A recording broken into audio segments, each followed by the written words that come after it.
Apologize. We signed the first of its kind supply chain agreement to help identify supply chain bottlenecks before they become the kind of disruptions we saw during the COVID-19 pandemic. We saw what happened then in the United States and elsewhere, but in the United States, the semiconductor supply chains dried up in Asia, and the United States, a lot of it shut down. This is an agreement we put back in place. $150 by the end of this month of January.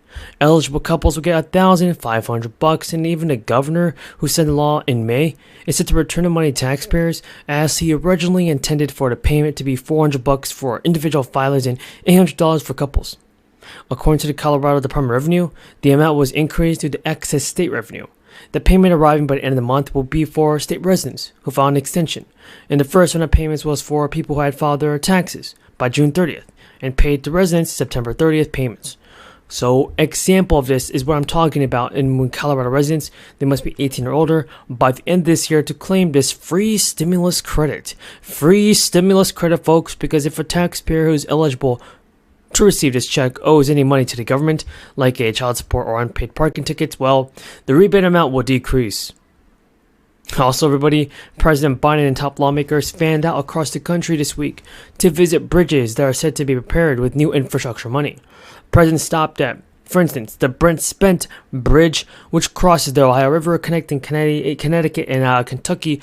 The event touting an infusion of repair money going to bridges, not people. Why is it going to bridges? I have no idea, everybody. We all have to blame it on President Biden, because the focus of the White House and the GOP leadership on areas of bipartisan cooperation is a marked contrast to the House Representatives, as they're still struggling to enact somebody to take charge.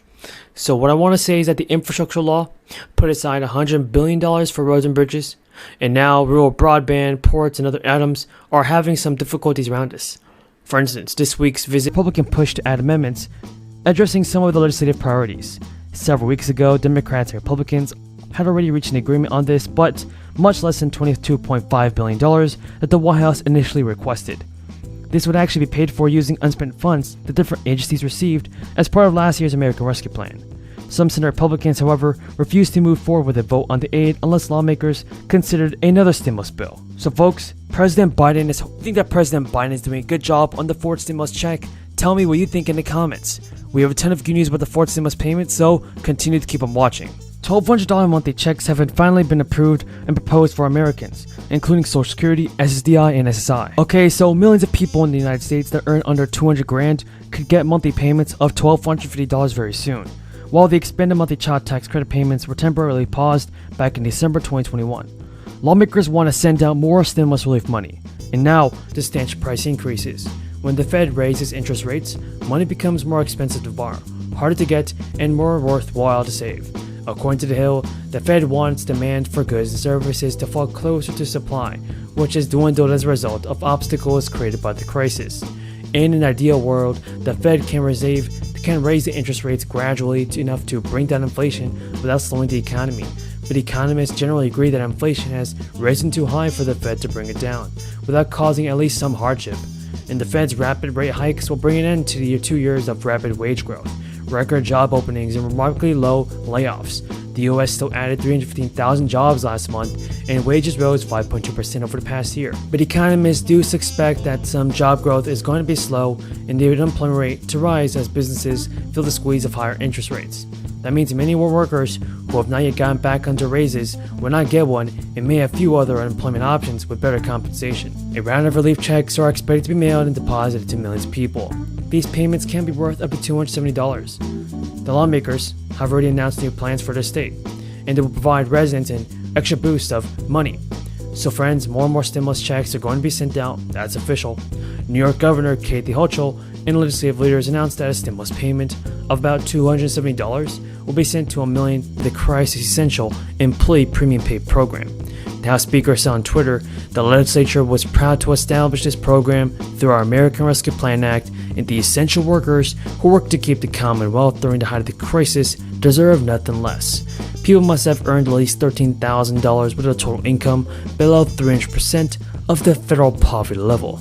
The maximum income for a single filer must be no more than $38,000. A lot of money's coming your way, so get ready. Let's get ready for President Biden to send out more stimulus checks. I'm definitely approved. I'm definitely ready for this, everybody.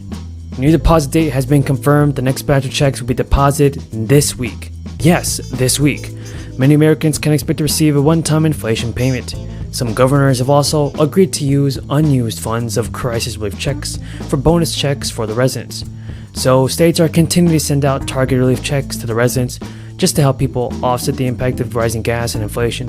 These states are sending out the relief money in one form or another. Rhode Island is the latest state to join the growing list and will be sending rebate checks and relief money in the form of a child tax credit. Stimulus checks from Rhode Island will be a one-time payment and expected this fall. Governor David McKee announced that eligible taxpayers will get a one-time check from Rhode Island this fall. Eligible residents will get a rebate of $250 per child for a maximum of up to 3 children per household.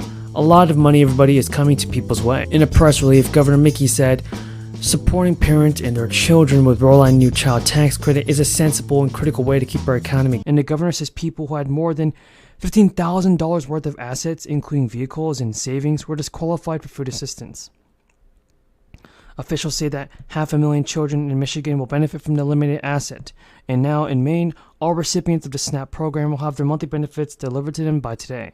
SNAP benefits are distributed to eligible residents from the 10th to the 14th of every month, with all beneficiaries scheduled to have their benefits by the month of July by Friday. Now, the next round of SNAP payments will also begin on August 10th. The state of Texas will complete issuing SNAP benefits worth up to $1,700 for a month of July this week. Texas has a long window for issuing payments, lasting through the first 10 days in a month. Even the amount received depends on one family size. A single household will receive $281, and an 8-member household will receive $1,700. But on a federal level, some House representatives want to expand the number of food stamp recipients subject to work requirements and time-limited food benefits by raising the age of people. Members are writing the bill against the backdrop of extraordinary uncertainty in the economy and inflation, including the cost of food is so high that the Federal Reserve is willing to risk a recession to slow the prices down. Economic disruptions are caused by the crisis in the robust labor market is expected to weaken in the months ahead. The past week, Democrats of the Department of Education announced that it will begin discharging student loan debts for borrowers who've been in repayment for 20 to 25 years under a one-time payment. Around 800,000 borrowers will benefit from this, and there will be $39 billion dropped. Joe Biden said the previous announcement is a one-time adjustment and will become an even more important lifeline for struggling borrowers than repayments start in September. The one-time payment adjustment the Education Department had counts certain months that were previously ineligible towards student loan forgiveness. But now, everybody, the Education Department announced a one-time payment adjustment for all direct loans and federally owned family education loans. Now, the adjustment to student loan accounts will go toward helping borrowers get closer to forgiveness.